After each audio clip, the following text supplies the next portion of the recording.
Now, stan culture, being a stan, stanism, whatever you want to call it, a topic I've talked about a lot on here. At this point, you probably already know my stance on stans. In this video though, we're gonna go a little bit deep and explore a bunch of different aspects surrounding the topic of being a stan, and I think you're really gonna enjoy this conversation unless you're a stan. With that being said though, let's talk about it. First of all, for anyone who's still in the dark regarding where the term stan actually comes from, the word derives from Eminem's record Stan that dropped back in the year 2000, so over 20 years ago. The Stan music video shows us the story of an obsessive fan, which is exactly what a stan is, and Stan sends Eminem a bunch of letters because he's obsessed with him. He wants the attention of his favorite artist. Stan addresses Eminem on the first verse by saying, "Dear Slim, I wrote you, but you still ain't calling." You've probably heard that very much famous line at some point in your life. Stan is desperately trying to get in contact with Eminem, and as the song and music video continues, he gets more and more aggressive because his letters never seem to reach M. At one point in the video, we see him standing outside of the venue waiting for Eminem. Stan has his little brother with him and tries to get an autograph from M but fails because security takes him away for his own safety. Stan, on the other hand, has his Stan lenses on and thinks that M didn't want to sign it because he's avoiding him. "Dear Slim, you still ain't called or wrote. I hope you have a chance. I ain't mad, I just think it's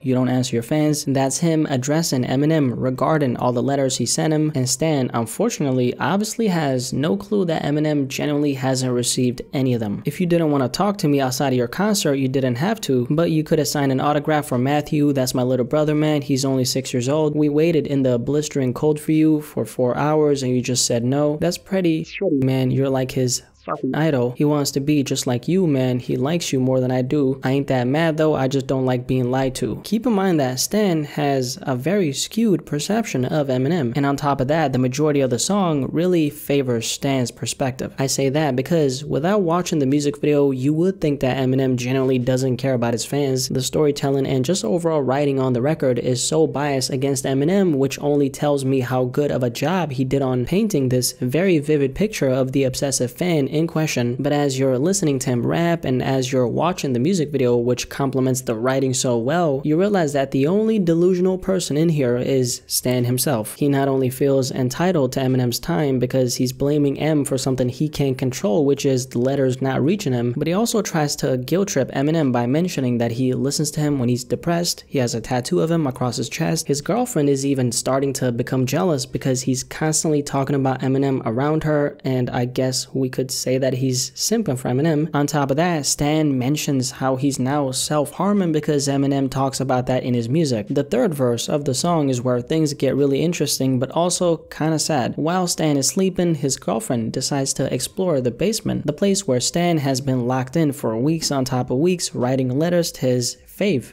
Eminem. His girlfriend makes a shocking, actually not so shocking to us, revelation that absolutely crushes her entire world. She stepped into a basement that was absolutely filled with posters and pictures of Eminem, and then right here, she finds out that her boyfriend, Stan, covered up a picture of both of them with a picture of Eminem. Unfortunately for his girlfriend, Stan woke up right as his girlfriend was going down the basement, and he creeps up behind her as she finds the picture. Unfortunately for Stan's girlfriend, that's where her life ends. God damn it, Stan. He puts his girlfriend in the trunk of his car just like that. Now Stan has absolutely lost it. On top of his idol not replying back to his letters, his girlfriend made a discovery that he can't live with her knowing. So he hops in his car with his girlfriend in the trunk and furiously addresses Eminem. He addresses Eminem as Mr. I'm too good to call or write my fans on this part right here. He also talks about how after 6 months of sending letters, he feels like he deserves a response back from him. Stan is at this point doing 90 miles an hour on the freeway. As we're getting closer to the end of his story, he hopes that Eminem's conscience eats at him and he feels guilty for ignoring him. A couple seconds later though, Stan comes to the end of the bridge and his car goes down the river.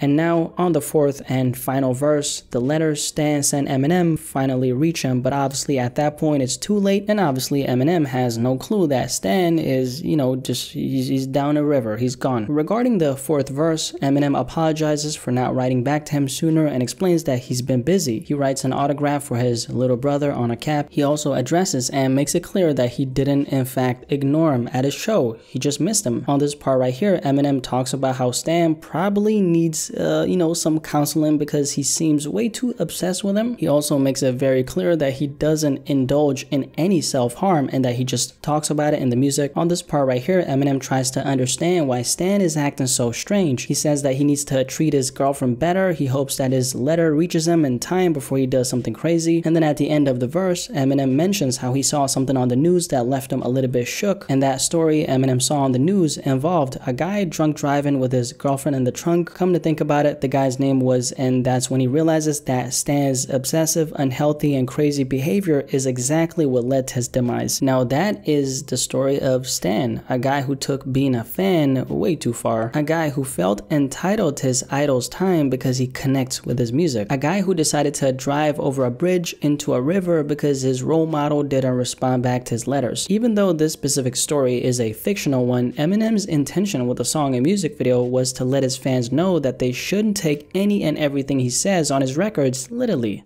Basically, it's just about crazy fan mail that I get from people, and it's about like a kid who is really sick and takes everything that I say literally. Eminem stands all around the globe listen to records like Come On Everybody, where M talked about self-harming, obviously for the purpose of feeding into his shady alter ego and shock value, but Stans took it way too literal, which is what led to him creating the song itself. He saw the influence his music had over people and wanted to send them a little message making it very clear that being a stan is definitely not the way to go. Now, it's been over 20 years since Stan by Eminem got released, and we all know how heavily people in the music community use this word. In 2017, the word was added to the Oxford Dictionary, and in 2019, it was added to America's most trusted online dictionary, Merriam-Webster. How exactly do they describe the word stan over there? Definition of stan: slang often disparaging, an extremely or excessively enthusiastic and devoted fan. The second definition of it is to exhibit fandom to an extreme or excessive degree, to be an extremely devoted and enthusiastic fan of someone or something. As you can see, both of these descriptions of the word are kind of negative, right? Actually, they are negative, not kind of. The term is described as disparaging, excessive, and extreme, which is exactly all the things Eminem portrayed with the stan character. Being a stan has never been a positive thing or never will be a positive thing. As you probably know, nowadays, people take pride in being a stan of an artist. I stan Nicki Minaj, I stan Ariana Grande, I stan Roddy Ricch. The truth is, a lot of people, and I mean a lot of people generally don't even know where the word originally comes from. I remember coming across a viral tweet from 2018 where the person said something along the lines of, I'll see if I can find it, a lot of people don't know that the name stan that is used to describe crazy obsessive fans was originally a character from Eminem's song Stan, who was a crazy obsessed fan. It's kind of funny how stan culture is completely in the dark regarding the history of this term. Even though this term has been a negative one since the day Eminem introduced it back in 2000, I would definitely say that it officially became a derogatory one when Nas used it on Ether, the Jay-Z diss track which dropped back in 2001. You a fan, a phony, a fake, a stan. Eminem never really intended for the term to be derogatory in the way that Nas, for example, used it against Jay-Z. M was kind of sympathizing with all the gullible fans who didn't have any critical thinking skills and just blindly followed everything he said. The intention behind the track was just to let the fans know who didn't really know any better that, my guy, this ain't the way to go. A big part why stan culture is so prevalent nowadays is because of the internet. Back in the 90s, as an example, the only time you as a fan could connect to your favorite artist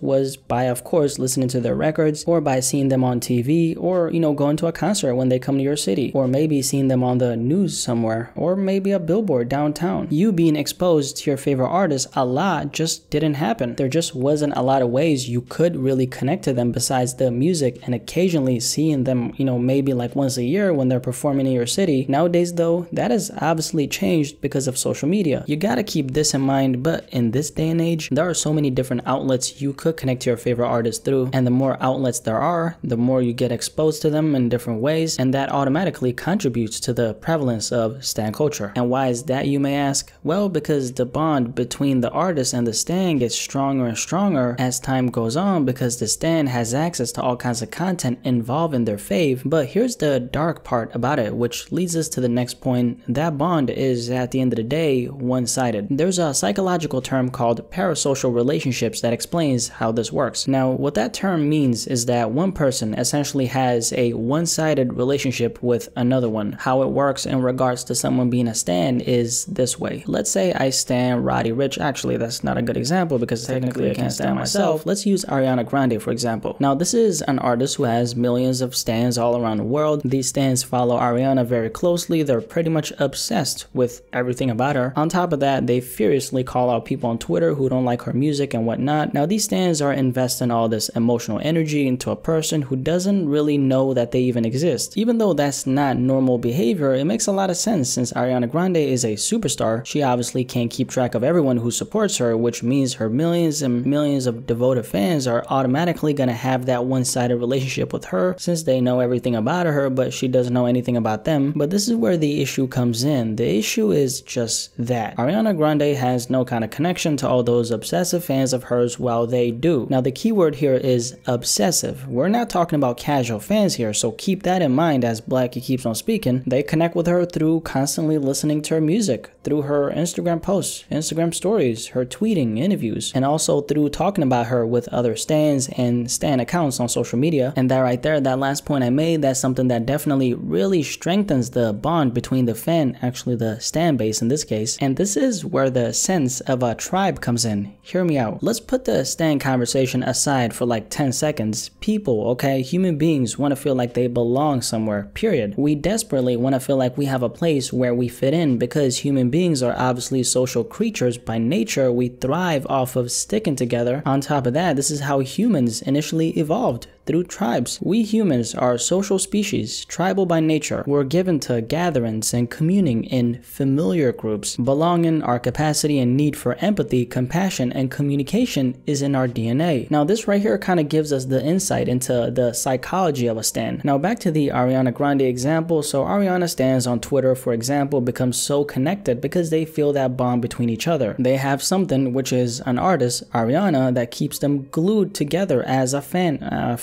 Stan base. But as their love for her grows, they become more and more invested into this relationship that really only exists in their brain. In a book called A Dictionary of Media and Communication, this is how they describe parasocial relationships. Parasocial relationships psychologically resemble those of face-to-face interaction, but they are of course mediated and one-sided. Now, they're one-sided because Ariana Grande isn't aware of her millions and millions of stans, while they're very much aware and most importantly of all, obsessed with her. By the way, I'm only using Ariana Grande as an example because she's a familiar face and name. What I'm talking about can be applied to any artist out there, keep that in mind. Continuing, on the rare occasions when we encounter celebrities in the street, we may smile involuntarily in recognition that we know them, but we're obliged to realize that they do not know us. However, on-screen, skilled television presenters foster the illusion of intimacy. We are encouraged to feel that what is being said is being directed to us personally. As you can see, having a screen between the person you're having that parasocial relationship with is exactly where the real danger lies. Your investment into them grows and grows by the second while they don't exist in your real life. As a matter of fact, they're not even aware of your existence. There are some good things that do come out of the stan community though, like people finding another group of people who they can connect and bond with. In this article right here, they mention how the concept of parasocial relationships can put people at ease because those with low self-esteem can calm their fears of social rejections through it, so it can serve as an outlet for coping with issues that stem from having the lack of, for example, social interaction. And this is the beauty of the internet. Whatever you're interested in, there's always a community for that out there. The issue though is that the negatives outweigh the positives by far. And this comment is not necessarily aimed at parasocial relationships, but more so stan culture. If we're gonna use stan Twitter as an example, they live in their own little bubble and insult other people who don't like their favorite. They comment things like, if this artist would have stan my favorite, maybe they would have been alive. I saw a lot of that when XXXTentacion passed away. A bunch of stans ganging up on a fan base who was hurting really bad because they just lost their favorite artist in an extremely tragic way. Very toxic behavior, obviously. The bad thing about this kind of behavior is it's completely okay within their stan tribe. The stan community's sole purpose of existing nowadays isn't really to genuinely support their favorite. It's to support their favorite at the expense of other people, so whether they have to insult, disrespect, disrespect or cancel someone, doesn't really matter what the person said. It could have been a really innocent comment about their favorite. They deserve whatever bad comes their way, and stans are gonna attack them without no hesitation. Now let's talk about a real life story in relation to being a stan. This is a case a lot of people have probably heard about. It's a very famous one, but there's also a lot of people who haven't heard about it. I'm talking about the Ricardo Lopez case. Ricardo Lopez was a Uruguayan American guy who made it into the history books because he's the absolute worst case of being a stan, and this is his story. In the 90s, the story of Ricardo Lopez made national headlines when the 21-year-old took his own life after he sent a bomb in disguise to artist Björk that he was very much obsessed with. Ricardo Lopez followed Björk's career very closely. He was simply put obsessed with her. After Ricardo found out that Björk was dating a black musician by the name of Goldie, he quietly started conspiring and plotting on an evil scheme because he wanted to punish her with the intention of, you know, taking her down. In September 1996, Ricardo Lopez mails her the device and shortly after takes his own life. Luckily, the cops got to the package before it reached Björk and she went unharmed. This was all as a result of his obsession with Björk. Although that's what led to this situation, Ricardo Lopez was suffering with some serious mental health issues, which is clear from the video diary tape he left behind. Look at this beautiful face.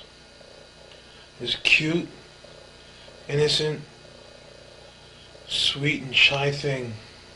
Björk started off as a celebrity crush for Ricardo, but it of course ended up as something way more. I'm using Ricardo Lopez as an example of how far things can get. He was a stalker fan, aka stan, who simply took things way too far. Like I stated though, he was obviously not mentally stable to begin with, so that played a part in his extremely obsessive and unusual behavior. This is a real life example involving a stan and an artist though, and just that reality holds a lot of weight. To wrap this entire conversation up, what exactly can we learn from stans and being a stan? Should you be one? Should you not be one? Why and why not? No, I'm not gonna tell you what to do because you can do what the fuck you wanna do, but being a stan will 9 times out of 10 do more harm to your mental than actual good. The issue with people falling into the stan trap is it always ends up becoming unhealthy for oneself. Just like the book I referenced, parasocial relationships are one-sided, and if you're a stan, you're emotionally investing into this one-sided relationship for what? Essentially nothing. That is time and emotional energy you're never gonna get back, and instead of utilizing that energy into your own life and your own relationships, you're throwing it away by being a stan. Let me make this one thing abundantly clear. There's nothing wrong with loving or appreciating your favorite artist's music. That is not what I'm talking about. There's plenty of artists I go out of my way to show love to whenever I can because I want to see them win. Their music brings me a lot of joy in my day-to-day life, and me supporting them is the least I can do. But a stan does not show love because they genuinely love the artist. If they really did genuinely love the artist, they wouldn't be giving their favorite a bad reputation by disrespecting any and everyone who doesn't like them. Stans simply can't help themselves. That's the cold hard truth. It's a behavior that's really hard to break out of because as humans, the more we invest in something, especially when it comes to relationships, the harder it is for us to walk away from that situation because we've put in so much into it. And the same thing applies to the unhealthy relationship between a stan and their favorite artist. Contrary to popular belief, and this is something I truly believe, stans are often the kind of supporters who are actually the most disconnected from the artist they're standing. Why is that the case? Well, because they don't see them as a person, but they see them as a thing, as an unattainable figure who they're never going to be able to connect with on a personal level because they're out of reach, and it keeps the stan in a state of constantly observing the kind of relationships they seek from a distance instead of engaging, because personally engaging with your favorite artist, you know, unless it's through social media, as a stan is simply not an option. Now, let me share one final thing about being a stan, and this actually relates to myself. Almost a year ago, I got the chance to meet someone who I used to stan. This person, this artist, this rapper is the second most influential person in my life, and that person is who? Well, it's Logic. Meeting Logic was a very important moment in my life, not only because he's been such an influential person in my life, has pretty much been my mentor from afar for like a decade, but it was so important because it taught me that no person on this earth is even worth being a stan of. How exactly does that relate to me meeting Logic? Well, I had a very organic, authentic, and real conversation with a person who I used to put on a pedestal. After that experience, I somehow managed to peel away any and every stan stand I had in me towards Logic. At the core, and this is gonna sound very basic, I realized that he's just another guy. Not better than me, not worse than me. He's just a guy who's managed to make millions off of his talent and has built a huge platform, has a voice, has influence. That's it. But that experience I got to have is one most stans will never get to live, which is unfortunately gonna keep most of them stuck in their ways. This is me speaking from the perspective of a former stan. I got unstuck simply because I got to experience that organic face-to-face with a person who's deeply influenced me in my life. Me meeting Logic aside, the psychology of a stan is definitely an interesting conversation, and I'm convinced that if you made it this far and you were a stan to begin with, now I got you contemplating your entire existence, which was low-key the purpose of this video. On the other hand, if you weren't a stan, now I just gave you some very compelling reasons to not become one ever. Mission accomplished, I guess. But yeah, the psychology of a stan, a very much necessary video. This is something that's obviously very relevant to hip-hop and just music in general. I think a lot of people shy away from having this conversation because really at the end of the day, it is a sensitive one. My opinion aside, what's your honest opinion on this entire stan conversation? Obviously, I've made my stance on it clear. I want to hear what you have to say though. Definitely let me know in the comment section below and let's have a discussion about this.